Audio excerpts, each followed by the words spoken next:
माता Vaishno Devi, the ultimate destination for every devotee. ये वो जगह है जहां हर भक्त अपने जीवन में एक बार तो जरूर आना चाहता है, माँ के दरबार से आशीर्वाद पाने and to feel the peace of Trikuta hills. कभी कभी मुझे भी वियर्ड लगता है सोचकर कि how walking so many kilometres can be so fascinating, torturing your legs can be so fascinating. और अपने सारे सवालों के जवाब ढूंढने की उम्मीद में I got a chance to visit Bhawan of Mata Vaishno Devi. चलिए एक्सपीरियंस करते हैं how it feels to be isolated, और एक ऐसा नज़ारा जो सिर्फ अपनी श्रद्धा और अपने एफर्ट्स मार के ही देखा जा सकता है। अब इस ट्रैक की शुरुआत होने वाली थी कटरा से। कटरा तक पहुंचने के लिए हमें न्यू दिल्ली रेलवे स्टेशन से बोर्ड करनी थी अपनी ट्रेन। थोड़ी ही देर में ट्रेन आ गई और हम चल पड़े अपने नेक्स्ट डेस्टिनेशन के लिए।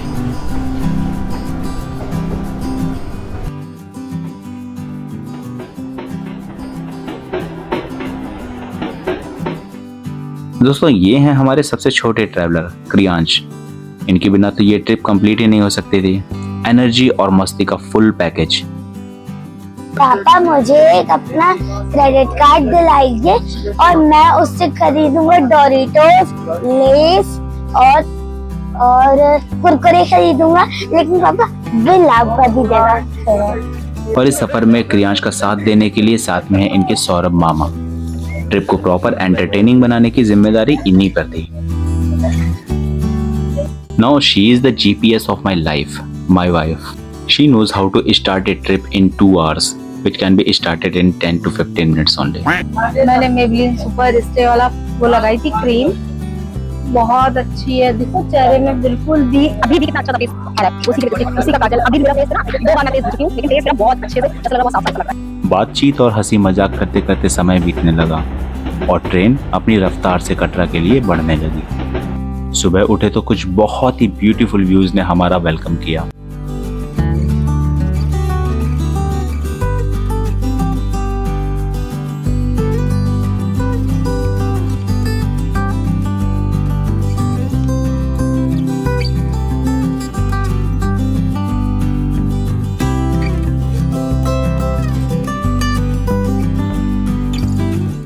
कभी ओवरब्रिज तो कभी टनल से होते हुए हम पहुंचे कटरा।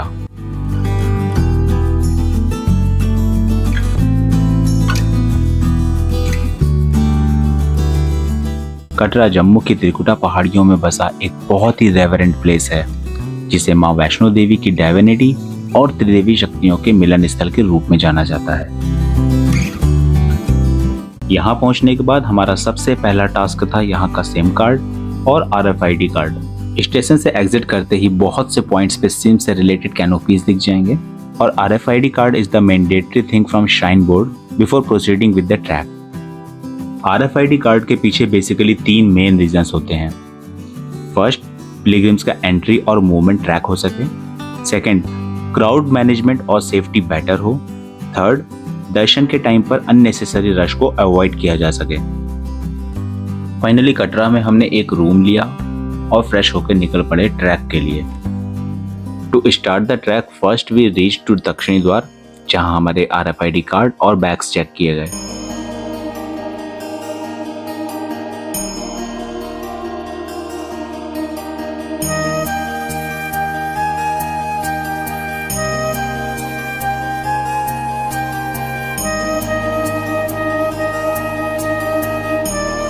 ट्रैक स्टार्ट होते ही मिली कुछ बेहद ही खास शॉप्स जो कि फोटोग्राफी से रिलेटेड थी। If you wish you can get your photographs taken here, और वापस आते समय you can collect them.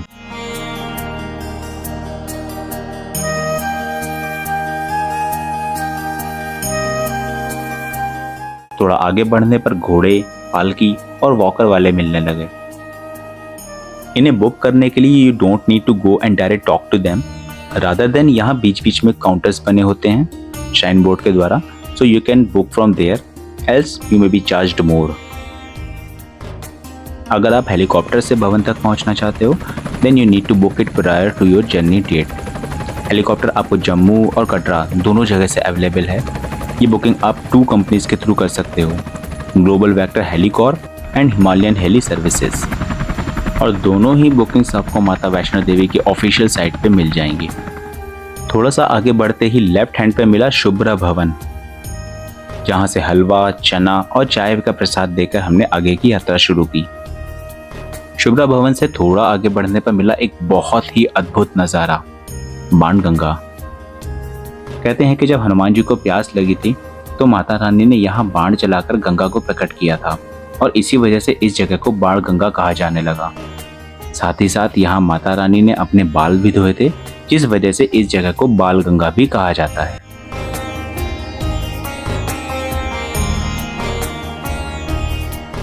Banganga से आगे बढ़ने पर मिलता है इच्छापूर्ण मंदिर। यहाँ भोले बाबा और माता पार्वती के साथ साथ सरस्वती माता और हनुमान जी के भी दर्शन करने को मिलते हैं।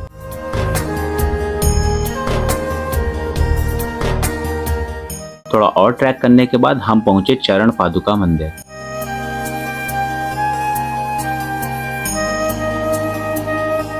कहा जाता है कि जब भैरवनाथ माता का पीछा कर रहा था तो माता ने यहाँ रुककर उसे पीछे मुड़कर देखा था और जिस पत्थर पे माता रानी खड़ी थी उसी पत्थर पे माता रानी के चरणों के निशान बन गए थे। ये वही पद चिन्ह है। ये मंदिर कटरा से 2 किलोमीटर की डिस्टेंस पर है।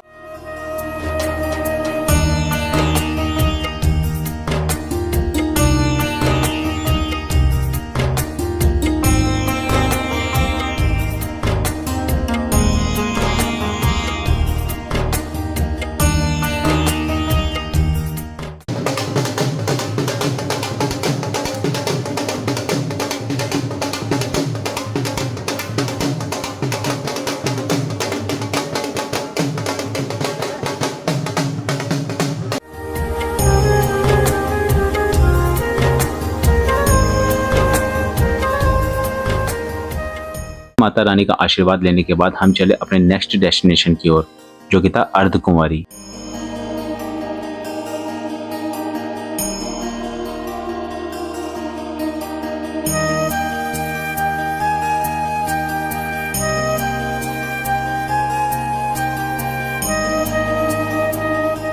भैरवनाथ से छुपकर माता रानी ने इसी स्थान पर 9 महीने तक तपस्या की थी और भगवान राम ने माता रानी को कहा था कि कलयुग के अंत में जब वो कल्कि अवतार में आएंगे तो माता रानी को अपनी अर्धांगिनी के रूप में स्वीकार करेंगे। तब से माता रानी भगवान राम का वेट कर रही हैं और इसी वजह से इस स्थान का नाम पड़ा अर्धकुंवारी। यहाँ से भवन को जाने के लिए 2 रास्ते हैं। One way is through Himkoti and another one is through हाथीमत्था।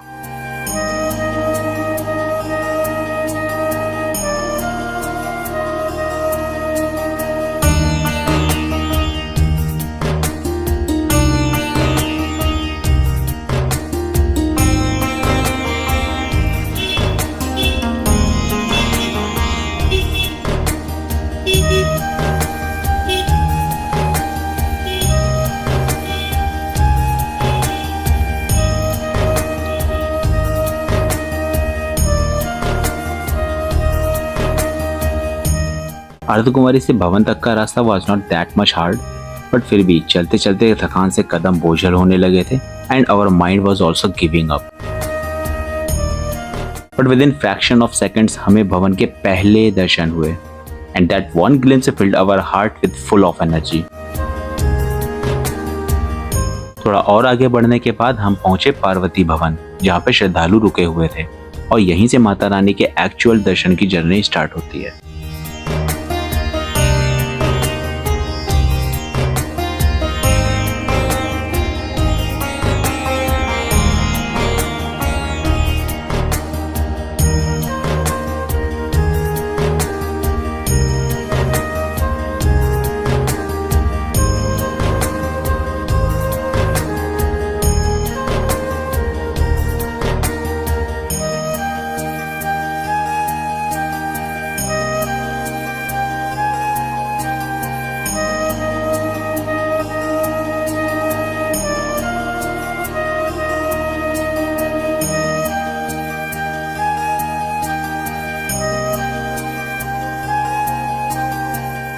दोस्तों, क्योंकि ये एक सडन ट्रिप था सो ना तो हमने कोई रूम बुक किया था और ना ही कोई डोरमेट्री।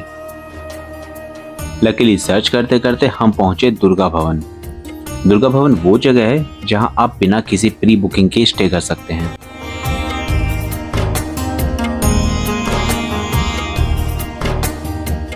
यहाँ पे हमें मिले कुछ लोग जो माता रानी के दर्शन करने जा रहे थे और वो जगह वैकेंट होने वाली थी, सो हम लोगों ने उनके प्लेस पे ही रुकने का डिसाइड किया। थके होने की वजह से ये लोग तो तुरंत सो गए, पर मेरी नींद वो तो कहीं दूर जा चुकी थी। आई टुक अ क्विक शावर और सुबह के 4 बजे मैं भवन के अंदर था। और दोस्तों, यहाँ पे हुए मुझे माता रानी के बहुत ही प्यारे दिव्य दर्शन। एक ऐसी फीलिंग जो शब्दों में तो बयां हो ही नहीं सकती। वापस आके फाइनली मैं भी सो गया और सुबह जब सो के उठा तो भवन का नजारा कुछ ऐसा था।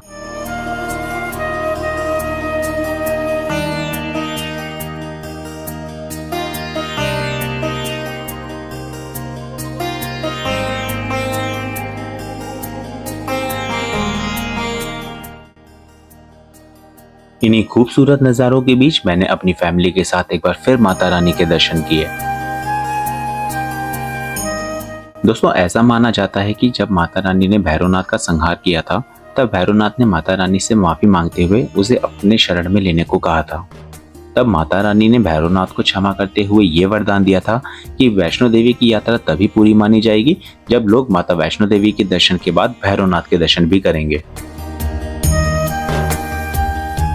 भैरव बाबा के दर्शन करने के लिए 2 रास्ते हैं, एक तो सेम रैंप वाला and another one is through ropeway.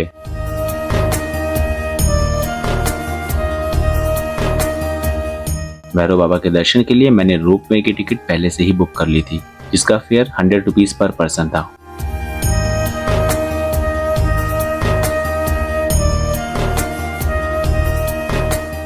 सो हमने टिकट्स की लाइन को किया स्किप और पहुंच गए डायरेक्ट रोपवे के एंट्री पॉइंट पे। रोपवे के थ्रू हमें बहुत ही डिफरेंट व्यूज देखने को मिले।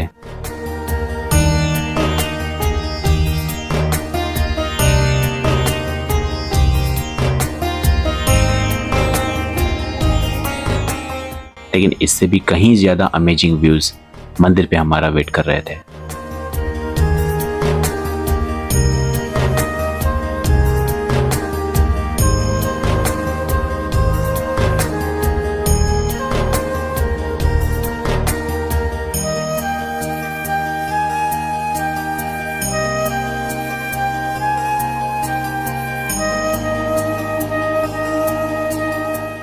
इन व्यूज को देखने के बाद तो वापस जाने का मन ही नहीं कर रहा था, लेकिन रोपवे का रिटर्न टिकट सिर्फ 2 घंटे के लिए वैलिड था, इसलिए मजबूरी में हमें वापस जाना पड़ा।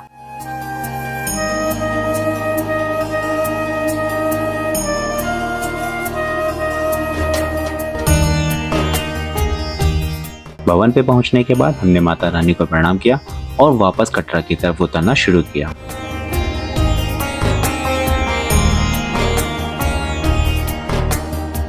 जब हमने ट्रैक स्टार्ट किया था तो हमें बस एक गोट ही देखने को मिली थी, लेकिन इस बार हमारे रास्ते में और भी बहुत से जानवर थे, जैसे बंदर, लंगूर, हिरन और ग्रीन स्नेक।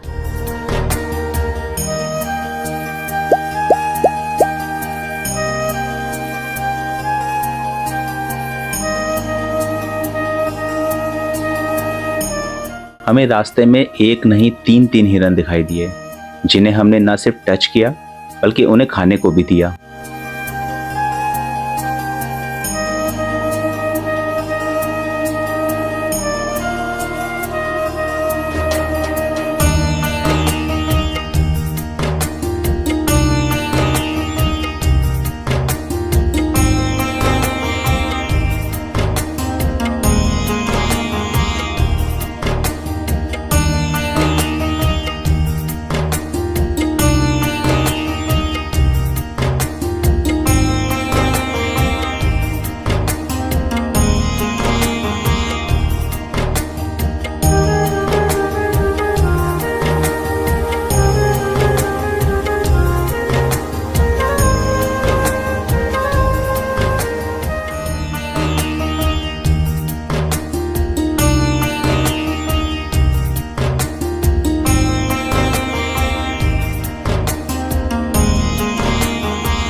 जय माता दी भाई।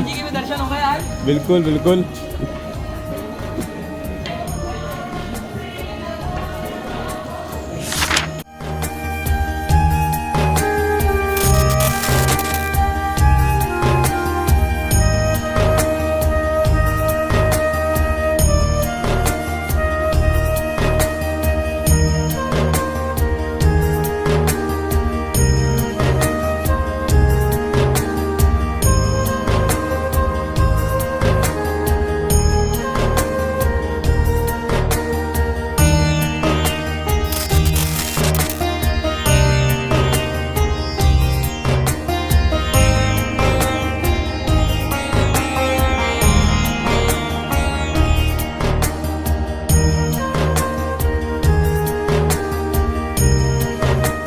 We were just thinking that fun is over now.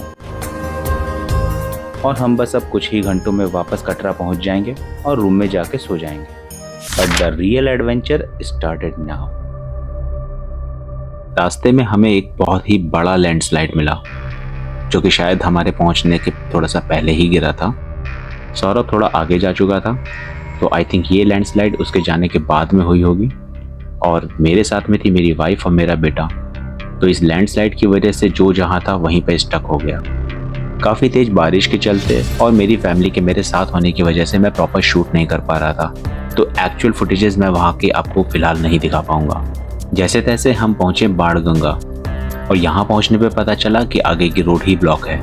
आगे ना तो पालकी जा सकती थी, ना घोड़े और ना ही बच्चों के वॉकर। और बारिश तो मानो सोच के आई थी कि आज तो रुकना ही नहीं है। एक हाथ से मैंने अपने बेटे को पकड़ा और दूसरे से अपनी वाइफ को, और माता रानी का नाम लेते हुए हम स्टेज से नीचे उतरे। फिर अंधेरे में ही रिवर के किनारे किनारे चलकर बाणगंगा को क्रॉस किया।